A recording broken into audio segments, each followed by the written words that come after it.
Hello everyone, and welcome back. Just thought I'd do a little video here. I have a couple things that I keep forgetting to do videos on, and one of them was I got questions and comments about the drawer in the kitchen, if it fit, and it did fit.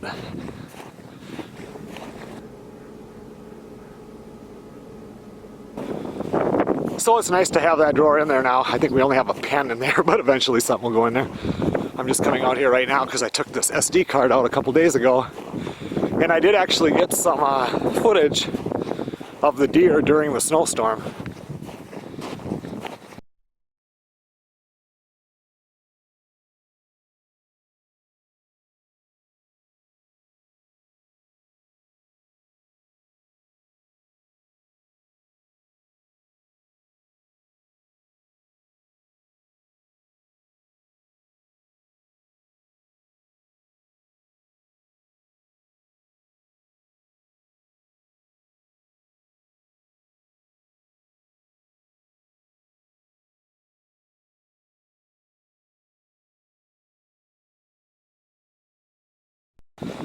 So I had a few pictures there anyway, and I never put the SD card back in here.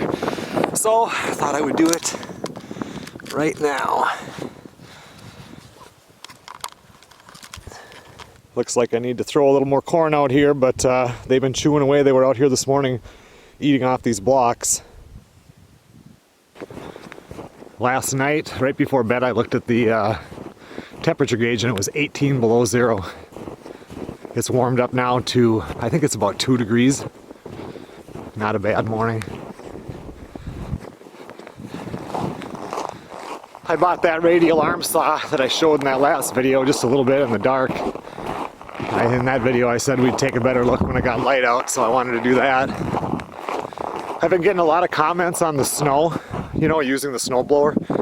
And we definitely do need like a plow or tractor with a bucket. We did have, that's another thing, we did have that other tractor that I showed on Jones Act Survival Facebook, I think it was.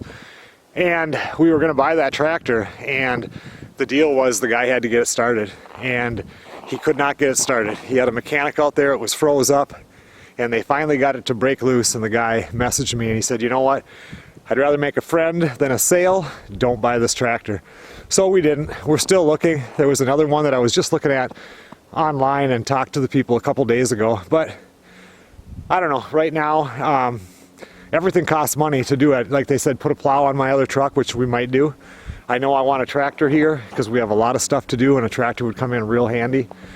So I know I'm going to get one of those, and a plow on my other truck, I might do that. But it all, you know, it all takes money, and it's wintertime right now, so my work slows down. We just bought the house, which took money.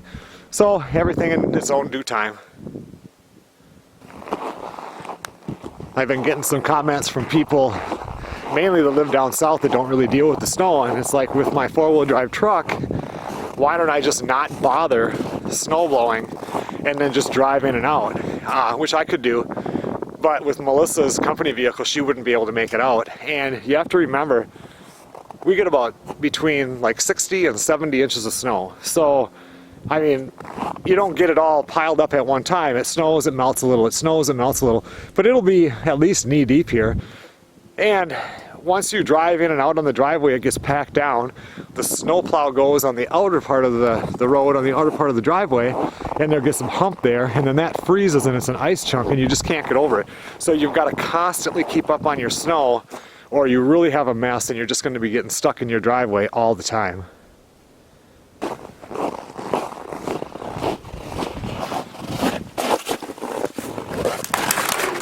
We can get a little better look at that saw. It wasn't a bad deal. I paid $100 for it. It's just a radial arm saw. It's in pretty good shape. Came with the table. It raises it up and down and everything. So I was looking, there's a ton of them for sale that you can buy. And this one was in a good area, a good price, so I picked it up. I'm going to redo this bed on it, move this back farther, so you can really get a good cross cut. I won't use this for ripping because I have a table saw for that, and these are a little more dangerous when it comes to ripping.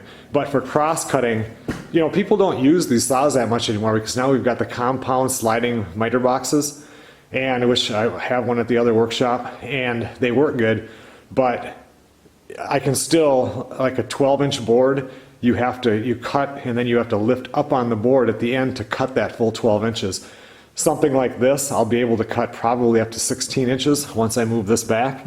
And if I'm doing any like upper cabinets, the sides are 12 inches or 11 and a quarter, I can just cut that whole thing without having to flip it up. Don't have to use a skill saw, and for $100, that was well worth it for me.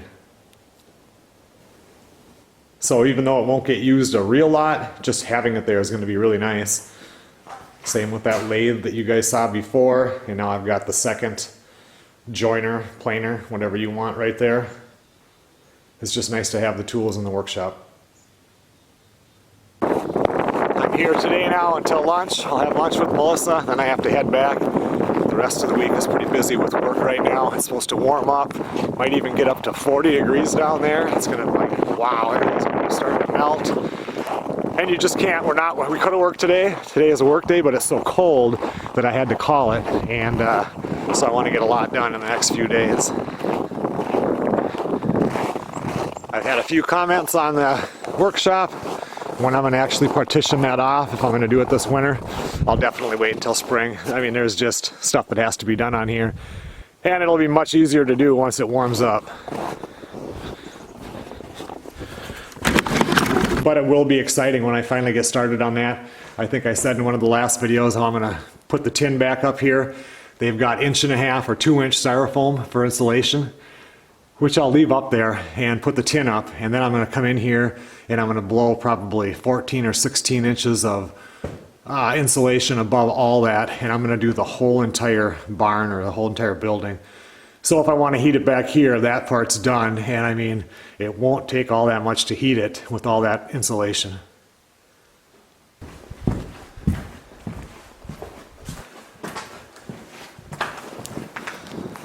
I was talking to my dad, and he's always getting this diamond willow and making furniture stuff out of it. And you can see, like right there, there's a diamond piece, if you can see that with this camera and this light. But what he really likes to get is some of the stuff that's bigger on the bottom, because then you can carve into it and some of the red colors come out really nice. And we have a bunch of it here that's like this big, like this whole thing here right next to this chicken coop. All of this is going to get cut out. So I'll definitely bring that back for him, and he can peel that and use it for whatever he comes up with. It's amazing how the deer just walk all over right next to the house, out here. Here's another one. This is diamond willow. It doesn't have a lot of the real nice diamond stuff, but for that thicker stuff, when he cuts in, like I said, it'll work just perfect. If I remember right, this piece over here, or this clump, is also diamond willow. This is right by that deer stand that's right behind the workshop barn.